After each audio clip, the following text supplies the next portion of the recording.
Okay. And today is Veterans Day, as you all know, and we are so happy to have this special program about World War I with an author.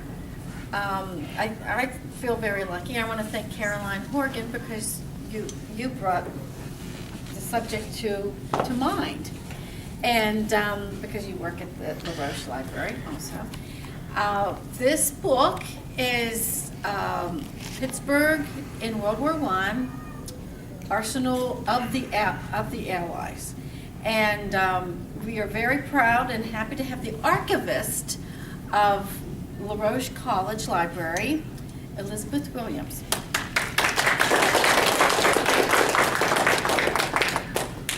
Good evening. I'm here on the 95th anniversary of the signing of the armistice, which ended World War I, to talk to you a little bit about that war and Pittsburgh's role in it. First, I'm going to tell you a little bit about myself. As Marie said, I am the archivist over at LaRoche. Before that, I was the assistant archivist at Duquesne University. I earned my master's degree from LaRoche College in 2007 and my master's degree from Duquesne in 2009. And most recently, I wrote a book, Pittsburgh in World War I, Arsenal of the Allies, which came out last month. And here's a brief outline of what I'm going to talk about tonight. I'm going to give the briefest introduction to World War I that I can. And then I'm going to talk about what this has to do with Pittsburgh. And then I'm going to move on and talk a little bit about the industrial center that was the greater Pittsburgh area. And I'm going to talk about Pittsburgh's commitment to the war effort and Pittsburghers. I'm going to highlight the Red Cross and also a couple instances of tension within the city. I'm also want to address the German community because we had a huge German population in Pittsburgh, and not only immigrants, but second and third generation German Americans who held positive feelings for the Central Powers, Germany and Austria. And the war put them in a very awkward position, so I'm going to address them a little bit. And lastly, I'm going to address Pittsburghers who served in the war. Namely, because I don't have a lot of time, namely William Thaw, who was the first American airman, and Thomas Enright, who was one of the first 3 American casualties in the war. All right, let's get to it.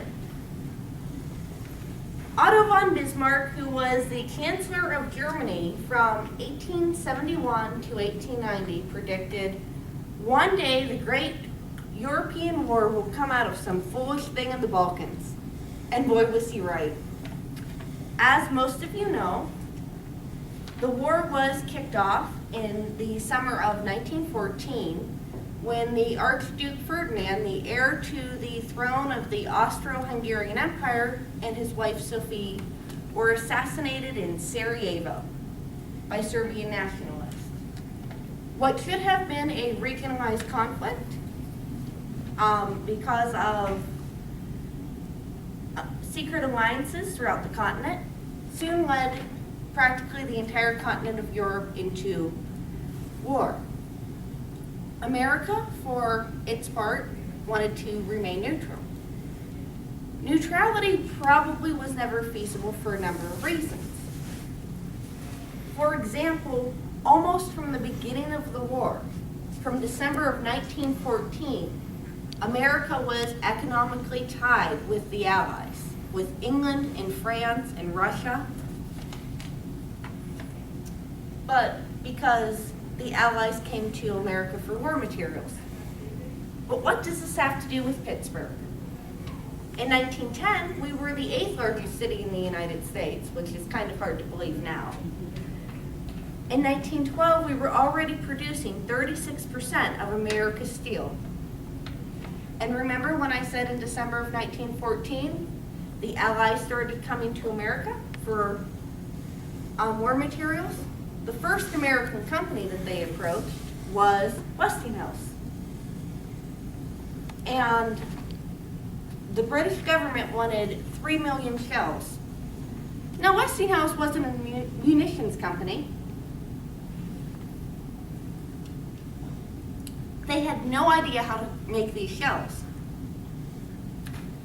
Only 2% of the tools in their factory were actually capable of making these shells. So they had to make machinery from scratch, and they had to make more tools from scratch. Despite this, Westinghouse completed the order in 45 days. By the end of the war, Westinghouse alone estimates that they had over $2 million in American contracts and over $1 billion in contracts for all the Allied powers. And Westinghouse was only one Pittsburgh industry. One general said, "Pittsburgh steel is all along the battlefield." Soldiers, both Allied and American, were protected by Pittsburgh barbed wire. They shot Pittsburgh-made bullets. The sights in their rifles were made by PPG plates. So we really contributed a lot to the war effort industrially. There's this great quote from the Christian Science Monitor in 1918 that really, for me, sums up what Pittsburgh industry during the war was. They said, "It is not merely an industrial city, it is a city of stupendous industries. It is a city of furnaces, of rolling mills, of foundries, a plate-making city, a huge arsenal upon which all the nations fighting for humanity, civilization, and democracy are today drawing largely for their supplies.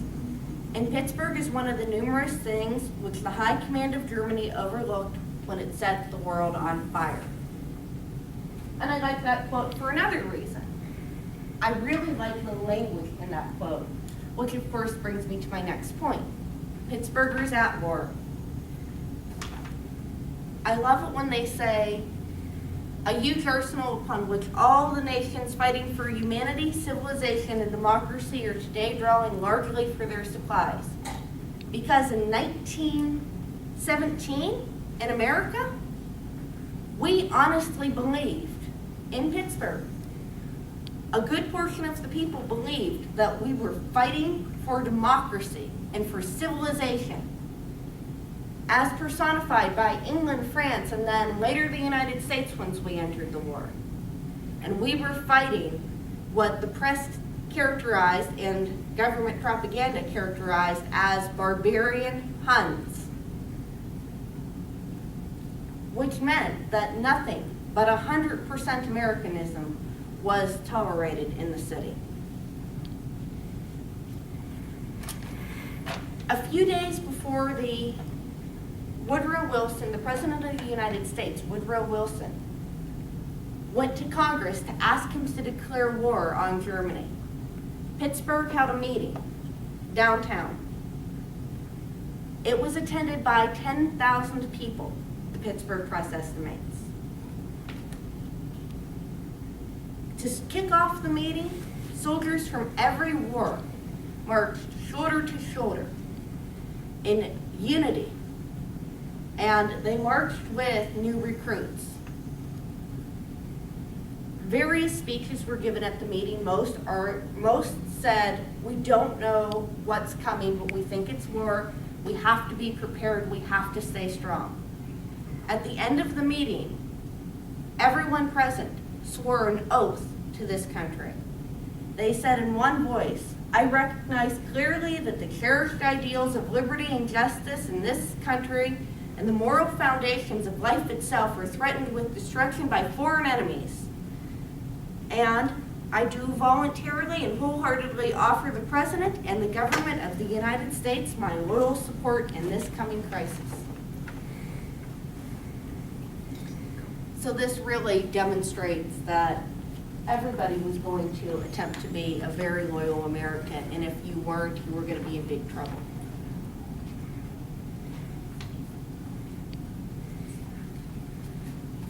A couple of people did find this out very early on in April of 1917. Theodore Kosman was a movie theater owner in downtown Pittsburgh. he stood outside his movie theater, the Wonderland movie theater, and started giving an anti-war speech. A crowd formed and had to be broken up by the riot police. Kostman was arrested, taken to jail, arrested on a high misdemeanor, and held with $10,000 bail. This wasn't good enough. When word spread where he was, another mob formed outside the alderman's office where he was being held. The mob threw bricks and demanded that they be the ones to deal with Kostman themselves. That mob was eventually broken up by the police as well. A few days later, an Austrian immigrant, John Hermonk, was walking around Homestead, and he was very proud of his home country. He wore a picture of the Kaiser on his jacket, and he proudly told fellow Homestead man, John Malsock, that he was going to be fighting for Austria in the coming war, Well, Malsock beat Hermonk severely. Both men were arrested, but only Hermonk was charged for disorderly conduct because the local burgess told Malsock that he did well. Anybody insulting the American flag in America deserved to be beaten up. So that's kind of the feelings of tension within the city. And I detail a lot more of that in my book. But for the most part, Pittsburgh did have it was a very positive atmosphere, and Pittsburghers did care about the war and the war effort. Our Red Cross chapter was barely in existence at the beginning of April of 1917. By the end of April, we had the largest Red Cross chapter in the country. It was double that of New York City's.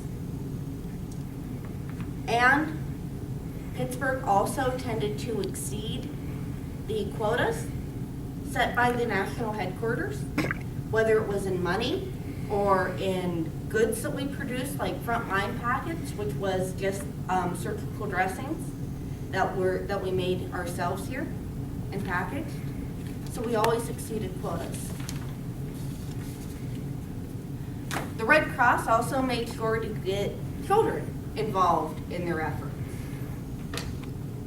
Almost every school in the city and the surrounding area, whether it was public or parochial, was a part of the junior auxiliary of the Red Cross, was a junior auxiliary. You got to be a junior auxiliary in one of two ways. The first way was to have every one of your students give a quarter. The second way was to promise that all of your kids would do volunteer work. Most schools did both. If students in the school couldn't afford the quarter, the schools would hold fundraisers or have the kids bring in a penny a day for 25 days, stuff like that, in order to afford the donations.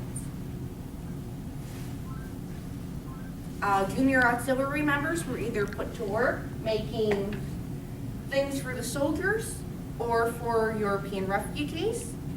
And they also learned about things like the Food Administration and their regulations and how to respect them, and how to make sure their parents respected the U.S. Food Administration regulations at home. And they were also put to work on school gardens and expected to also garden at home. Because of Food Administration regulations, fresh vegetables were harder to come by.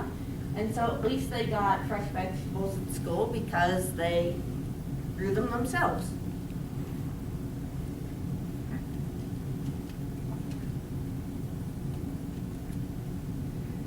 The large number of Red Cross volunteers were also probably part of one of the other ultra-patriotic organizations that sprang up around the city during the war, such as the Mothers of Democracy. The Mothers of Democracy was founded in 1917 by Ellen Alderdice, Taylor Alderdice's wife, like the high school in Squirrel Hill. And it was founded as a society to keep the spirits up of women who had sent their sons to war. There was singing, there was dancing, they read letters that soldiers had sent home to their parents, and it was dedicated to not making them down on the war. After the war, they also did some pretty interesting things. They made sure women who didn't receive their son's pay got their son's back pay, and they also took care of what they like to call war orphans, which was women, Pittsburgh women who had lost their husbands in the war and who couldn't either care for their children, their young kids, or who had to be institutionalized. The Mothers of Democracy took these kids in and made sure that they were okay.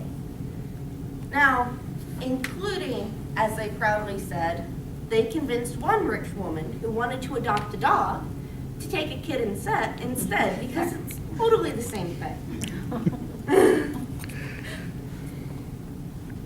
Next, I'd like to talk about the German population in Pittsburgh. This is actually Smithfield Street in 1914. All of these businesses are German businesses. German run, German owned, and that church on the corner is a German church where they gave sermons in German. And all of their church records are also in German. And this was just one of many German neighborhoods and many German enclaves in the city. We also supported a German newspaper in Pittsburgh. And very early in the war, these organizations supported the Central Powers before the U.S. entered the war. They even did things like raise money for German relief.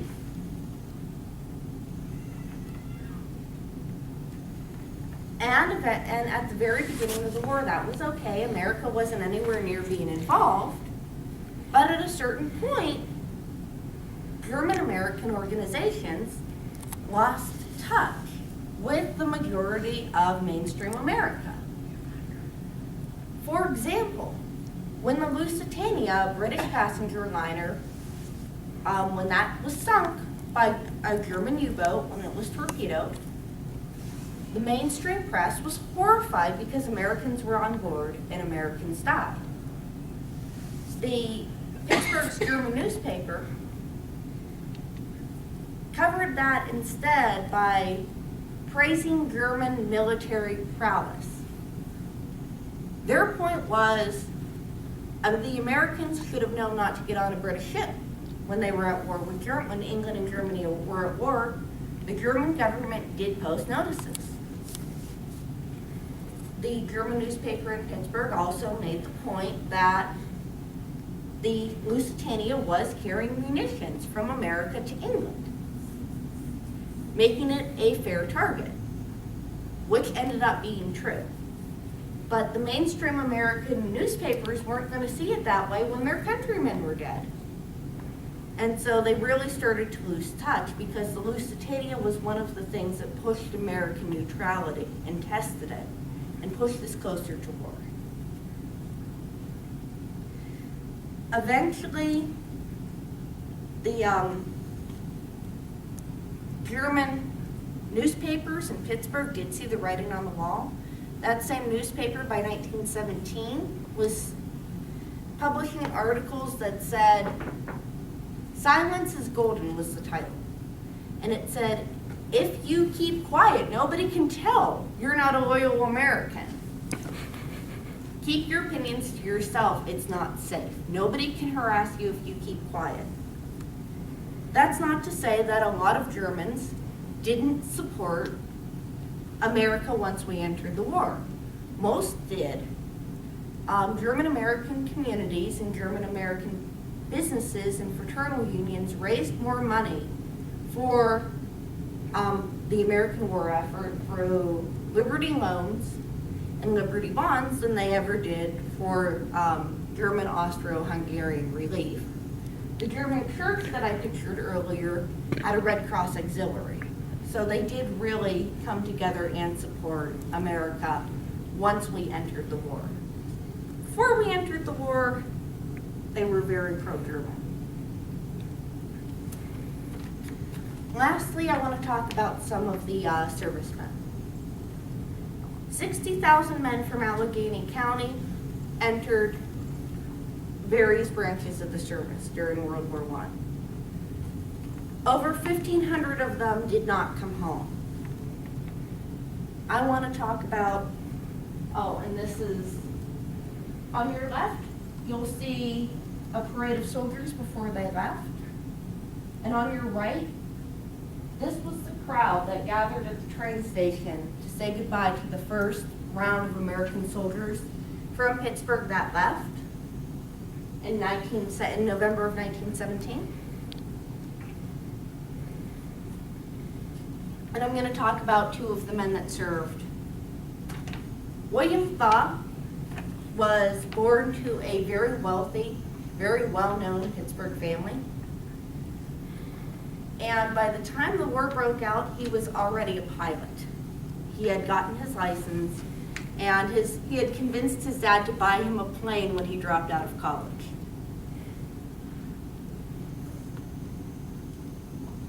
When the war broke out in 1914, Thaw was actually in France. His younger brother, Alexander, had invented a stabilizer for an airplane that he had entered into a competition in France that the French government was sponsoring. And so William and Alexander and their mother and sister were in France when the war broke out. The war broke out, the competition was called off. William decided to stay because he wanted to take part in the greatest and probably last war in history. And so he donated his plane to the French government, and he said, "I want to fly for you. I want to be an aviator." And the French government said, "Your country's neutral." He said, "I don't care. I want to be an aviator for you." And they told him, "Well, we barely have enough planes for our own men. We're not giving them to somebody we don't really trust." So Thaw, undaunted, joined the French Foreign Legion. He didn't like the French Foreign Legion. He didn't like war. He described it as wretched and uninteresting, and he wished he were back dodging streetcars on Broadway for excitement. He didn't last very long in the French Foreign Legion.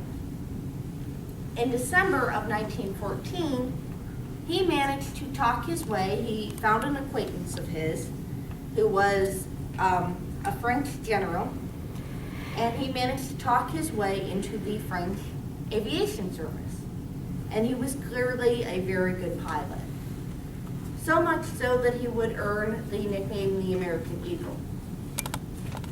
And he would be cited numerous times by the French for his aviation prowess and for his bravery. And once the United States entered the war, his unit was transferred over to the Americans, and he would win a couple of medals from the Americans as well. And when he died, the French government ordered a parade in his honor. So he was remembered even when he died, and that was in the 30s. Thomas Enright is in a lot of ways the opposite of Thaw. Enright, this one up here, see, was born to a working class family in Lawrenceville.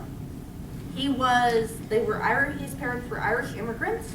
He was their 7th child and the first one born on American soil. In 1909, he decided to join the U.S. Army. He was in the cavalry.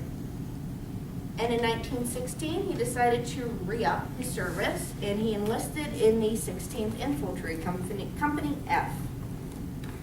His company ended up being among the first in France. And they were the first to see action. On November 2nd, 1917, they relieved French troops in the Quiet sector outside of Nancy. What the Americans did not know is that a French deserter had told the Germans their movements. At 3 o'clock the next morning, the Germans started shelling them, and the shelling provided cover for the German troops to sneak up on the Americans. 45 minutes later, when the shelling stopped, 40 Americans were faced with about 200 Germans. And the German raid lasted about 15 minutes. But in the end, out of that 40, 11 were taken prisoner, 11 Americans, including 2 officers, and 3 were dead. Thomas Enright, Merrill D. Hay, and James Gresham. Enright's body was not found until the next morning. His comrades theorized that he had been taken captive and he resisted so much that they just killed him. A telegram arrived in Pittsburgh a few days later to his poor sister. She had no idea her brother was even in France. When word reached America, these 3 became symbols. Pittsburgh's newspaper, the Gazette-Times, christened Enright a martyr to democracy. And the government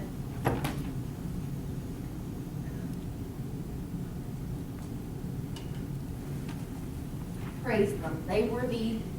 These 3 were all sons of working class people. They could have been anybody's child. They weren't wealthy. And they were originally buried in France. General Pershing, the American general in charge of the war, decided that he didn't want caskets draped with flags coming over. He decided everybody who died in France was going to remain in France for the duration of the war. As a result, Thomas Enright did not come home until 1921. Members of his company met his body at the airport, and he was laid in state, and soldiers and sailors, and thousands passed his casket to pay their respects. His pallbearers were like him. They were graduates of St. Mary's Catholic School in Lawrenceville, and they were veterans of the World War. His funeral was held at the cathedral, and the mayor of Pittsburgh encouraged everybody who could go to go. And you can see how crowded it was. This is hearse coming through. And his mass was celebrated by the Bishop of Pittsburgh and the pastor of his home parish. In conclusion, the Second World War often overshadows the first in the modern mind. But it's important to remember that to those who lived through it, the First World War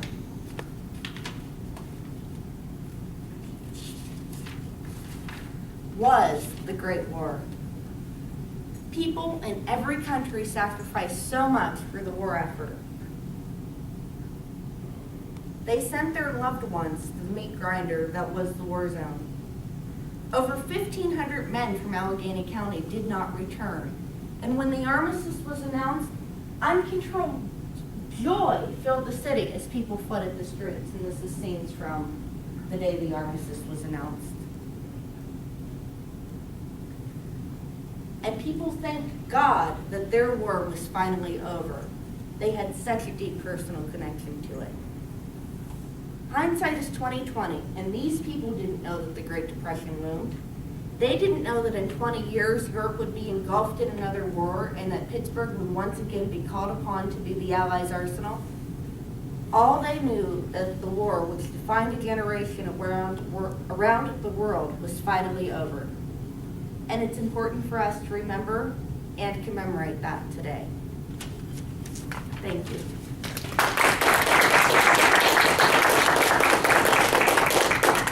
Please help yourself to some coffee and tea and